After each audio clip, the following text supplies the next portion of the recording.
ప్రపంచంలో చాలా దేశాలు నీటి ఎద్దడితో చాలా అంటే చాలా ఇబ్బందికరమైనటువంటి పరిస్థితులు ఎదుర్కొంటున్నాయి. ఇప్పుడు అలాంటి దేశాల్లో బ్రిటన్ ఒకటి. బ్రిటన్లో దాదాపు ఇప్పటికే 5 ప్రదేశాల్ని అత్యంత కరువు కాటకాల ప్రదేశాలుగా అధికారికంగా ప్రకటించాయి. దానివల్ల అక్కడ వర్షపు నీటిని ఆదా చేసుకోవడం, అలాగే ఇంట్లో బాత్రూంలో చిన్న చిన్న లీకేజీలు వాటిని కూడా లీకేజ్ లేకుండా చూసుకోమనడం, అలాగే బ్రష్ చేస్తున్నప్పుడు కొలాయి కట్టేయడం, అలాగే కిచెన్లో వాడుతున్నటువంటి వాటర్ని మొక్కలకి ఉపయోగించాలని చెప్పడం. దీంతో పాటు మరో ఆశ్చర్యకరమైనటువంటి విషయం ఏంటంటే మెయిల్ని డిలీట్ చేసుకోండి, మీ దగ్గర ఉన్నటువంటి మెయిల్స్ ఏవైనా పనికిరాని ఉంటే వాటిని డిలీట్ చేసుకోండి అని ఇప్పటికే ప్రభుత్వం అయితే ఆదేశాలు జారీ చేసింది. ఎందుకంటే ఈ మెయిల్స్ చాలా వరకు బ్రిటన్ వాళ్ళు అందులో చాలా విలువైనటువంటి ఇన్ఫర్మేషన్ని, అలాగే దానికి సంబంధించినంత వరకు డేటాని అందులో ఉంచుకుంటారు. ఈ డేటా సెంటర్లు ఏమొచ్చేసి ఈ సిస్టమ్లని చల్లబరచడానికి 50 గ్యాలన్ల వాటర్ను వాడతాయంట.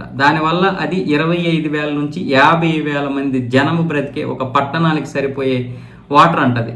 కాబట్టి మీరు పనికిరాని ఈమెయిల్స్ని డిలీట్ చేసుకుంటే ఈ డేటా సెంటర్లు వాటర్ను కూడా వాడుకోవడం తగ్గిస్తాయి. కాబట్టి ఆ నీరు ప్రజలకు ఉపయోగపడుతుందనే ఉద్దేశంతో బ్రిటన్ అయితే ఇప్పుడు ఈ యొక్క ఆదేశాలు అయితే జారీ చేసింది ప్రజలకి. ఇంకా చాలా కరువు కాటకాలు వచ్చే అవకాశాలు ఉన్నాయి. ప్రస్తుతానికి 5 ప్రాంతాలకి, కానీ భవిష్యత్తులో ఎన్ని ప్రాంతాలకు వస్తాయో తెలియదు.